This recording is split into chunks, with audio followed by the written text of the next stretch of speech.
रोहिणी व्रत की कथा। प्राचीन कथा के अनुसार चंपापुरी राज्य में राजा माधवा और रानी लक्ष्मीपति का राज्य था। उनके 7 बेटे और 1 बेटी थी। एक बार राजा ने बेटी रोहिणी के बारे में ज्योतिषी से जानकारी ली तो उसने बताया कि रोहिणी का विवाह हस्तिनापुर के राजकुमार अशोक के साथ होगा। इसके बाद राजा ने स्वयंवर का आयोजन किया।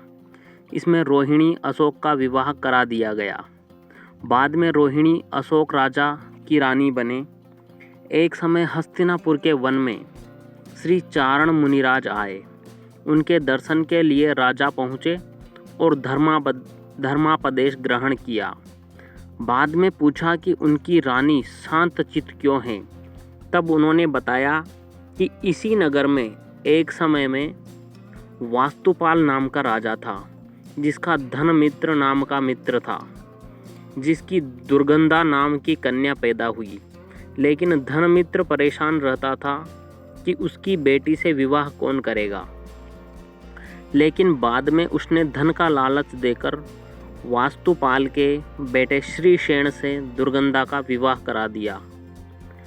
इधर दुर्गंधा की दुर्गंध से परेशान होकर श्रीशेण 1 माह में ही कहीं चला गया। इसी समय अमृतसेन मुनिराज वहां आए।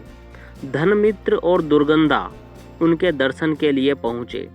यहाँ धनमित्र ने दुर्गंधा के भविष्य के विषय में पूछा तो उन्होंने बताया कि गिरनार पर्वत के पास एक नगर में भूपाल नाम के राजा का राज्य था। राजा की सिंधुमती नाम की रानी थी। एक दिन राजा रानी वन जा रहे थे। तभी मुनिराज को देखा तो रानी को घर लौटकर आहार की व्यवस्था करने को कहा। रानी घर तो लौट आई, लेकिन गुस्से में मुनिराज के लिए कड़वी तोंबी का आहार तैयार कराया। इससे मुनिराज को बहुत कष्ट और उनकी मृत्यु हो गई। राजा को इसका पता चला तो उन्होंने रानी को महल से निकाल दिया।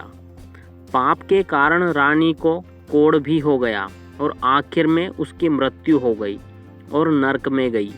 यहाँ दुख भोगने के बाद पहले वह पशु योनि में उत्पन्न हुई और बाद में तुम्हारे घर दुर्गंधा नाम की कन्या के रूप में पैदा हुई।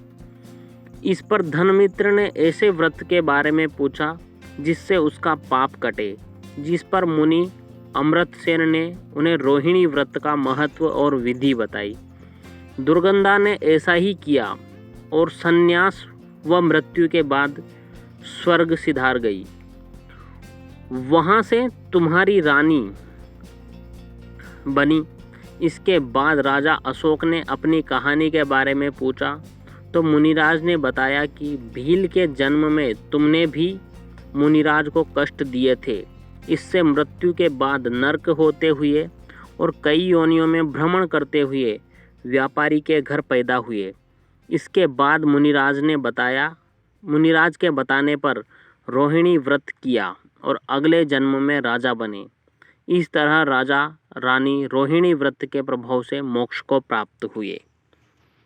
कहानी यहीं समाप्त होती है। ऐसी और व्रत कहानियाँ या पौराणिक कहानियाँ सुनने के लिए हमारे चैनल को सब्सक्राइब करना ना भूलें। धन्यवाद।